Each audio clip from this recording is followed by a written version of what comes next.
Hello everyone, my name is Nidhi Sapka and welcome back to our channel Agri Abroad. So this is a new channel for especially for agriculture students, those who wish to pursue their masters in agriculture in abroad countries. So if you are an agriculture student who wish to pursue their masters in abroad, then do like, comment, share as well as subscribe to the news channel. So for today's video, let's get started.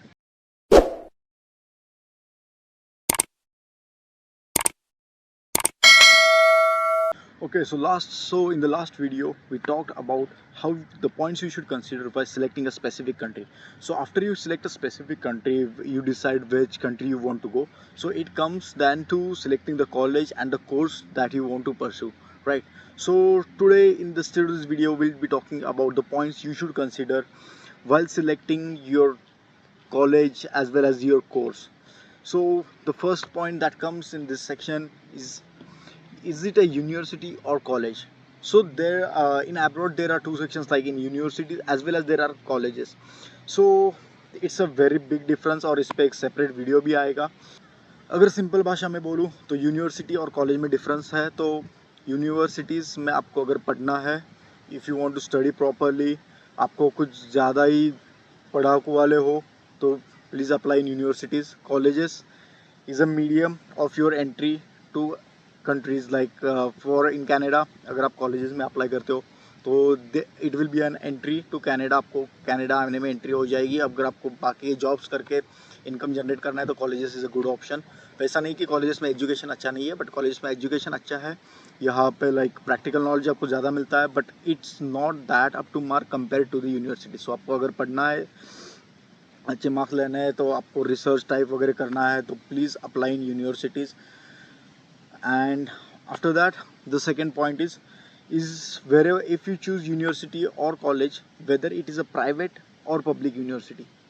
Okay, so consider that too. यहाँ पे public universities भी होती है, private होती है. Public are the good one to choose. Private I won't suggest. वहाँ पे fees वगैरह भी ज़्यादा रहेगी. आपका education system and I don't know how much it will be, but public colleges are always preferred. After that, location geographically, like for example अगर आप Canada में वगैरह आते हो तो Canada is a country of winters. यहाँ पे like almost 6 to 7 months snow रहता है. तो consider the location as well. आप कौन से एरिया में लेना चाहते हो कॉलेज को, क्योंकि आपको क्लाइमेटिक कंडीशंस भी सूट होनी चाहिए उस हिसाब से. Like Lampton college which I am studying in Sarnia, it is among like the southernmost part of the country. So as it is in the southernmost part, the winter there is not that harsh compared to the north. But if you move towards the north, the winter gets very harsh. वहाँ पे like almost 8-10 months भी winters रहते हैं कई कई provinces में. तो ये भी एक हार्श हो जाता है. आप अगर कॉलेज भी लेते हो, फिर भी उस साइड में कॉलेज लेते हो, तो आपको क्लाइमेटिकली भी वो सपोर्ट होना चाहिए वहाँ पे स्टडी करना.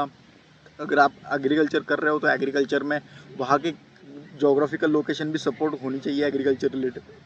सो वो भी पॉइंट कंसिडर करना. After that, campus. सो यहाँ पे ऐसा है कि मेनी कॉलेजेस के कैंपसेस अलग अलग कैंपसेस है. लाइक मेन कैंपस रहता है. फॉर एग्जांपल अगर मेरा लैम्पटन कॉलेज है तो लैम्पटन कॉलेज का मेन कैंपस सार्निया में है. And after that it also has the other campuses in Toronto. Recently they have started in Ottawa. So ऐसे भी रहता है. बट कैंपस इसलिए देखना क्योंकि कई कई कॉलेज ऐसा भी है कि सिर्फ वहाँ पे एक आपको बिल्डिंग मिल जाएगी, एक बिल्डिंग में वो उन्होंने कॉलेज बना रखा है. सो मेन कैंपसेस में ऐसा नहीं होता. मेन कैंपसेस काफ़ी बड़े रहते हैं.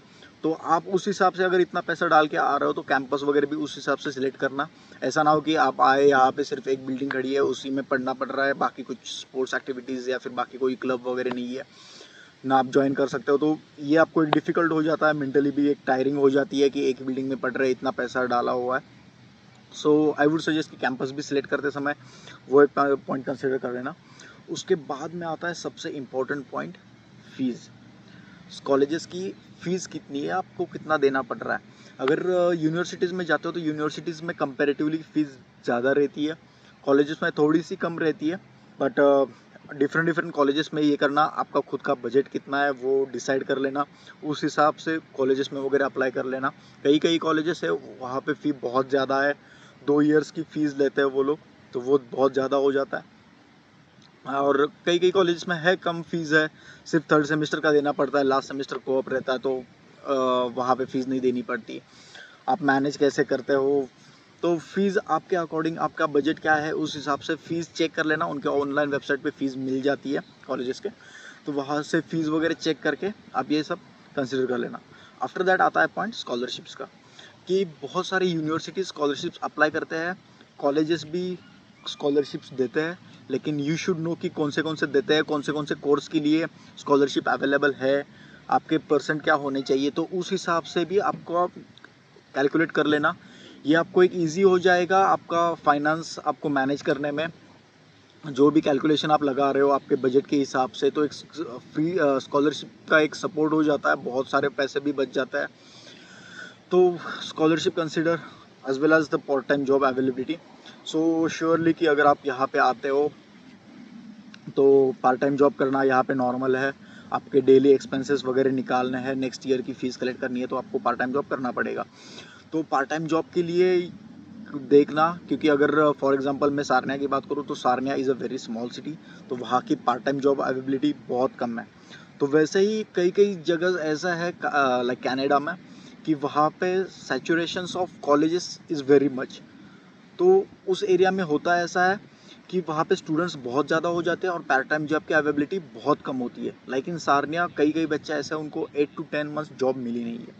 तो ये भी कंसिडर होता है कि पार्ट टाइम जॉब्स देखना कि जिस एरिया में जा रहे हो वहाँ पे पार्ट टाइम जॉब के सिनारियो क्या है वहाँ पे गूगल मैप ओपन करके देख लेना कि वहाँ पे स्टोर्स कितने हैं, मॉल वगैरह है क्या है, कितना एक अंदाज़ा लगा लेना उस हिसाब से। तो एक आपके लिए ईजी हो जाएगा फॉर द फर्दर, कि आप मेंटली प्रिपेयर हो जाओगे कि वहाँ जाने के बाद क्या क्या रहने वाला है। उसके बाद में कल्चरल एक्सपोजर, तो यूनिवर्सिटीज़ में आपको वेरियस कल्चर मिल जाएंगे, बहुत अलग अलग कंट्रीज से through out the world universities में आते हैं।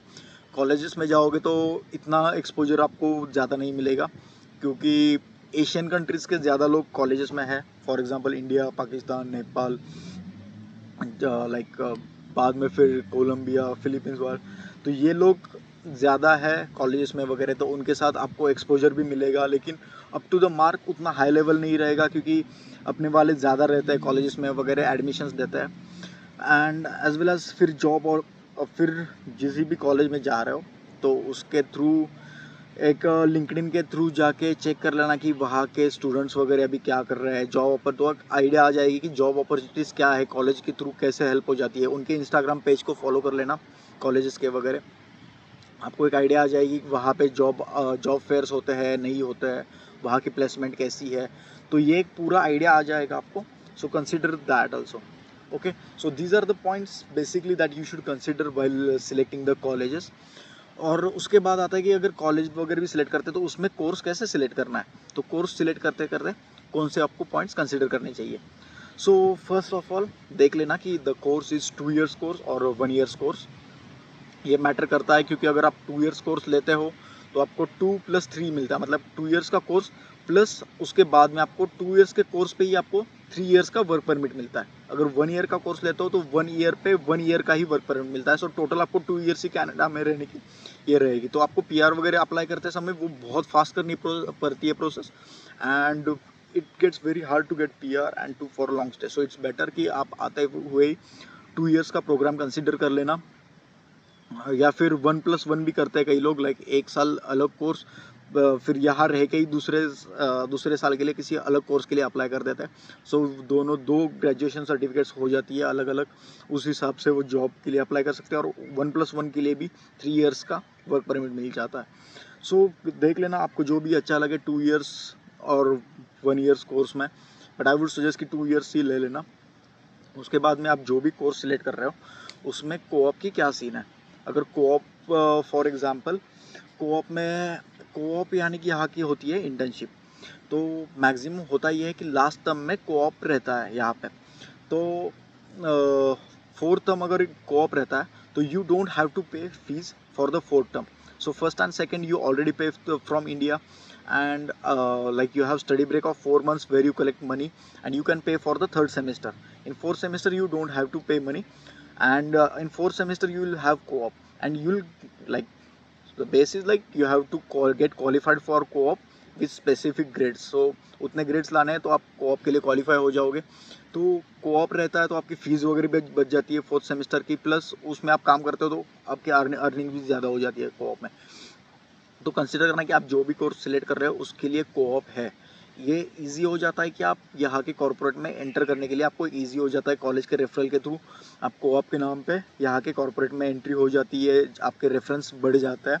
तो ये एक बहुत अच्छी अपॉर्चुनिटी है, तो प्लीज़ कंसिडर कोऑप ऑप्शन आपके कोर्स में है कि नहीं। फिर आपके बाद में जॉब अपॉर्चुनिटीज़ क्या है, तो जो भी कोर्स आप सिलेक्ट कर रहे हो उन सीनियर से लिंक्डइन पे वगैरह कनेक्ट कर लेना, उस कॉलेज में कॉलेज को रिसर्च कर लेना, फाइंड कि उस कॉलेजेस के पास आउट्स कौन कौन है, उन्होंने क्या क्या किया हुआ है और कौन कहाँ कहाँ जॉब कर रहा है। उस हिसाब से आपको एक जस्टिफिकेशन मिल जाएगा, आपको एक शॉर्ट लिस्ट मिल जाएगी कि जनरल सिनारियो आपको अंडरस्टैंड हो जाएगा कि क्या कर सकते हैं और क्या नहीं हो सकता, क्या क्या पॉसिबिलिटीज़ है।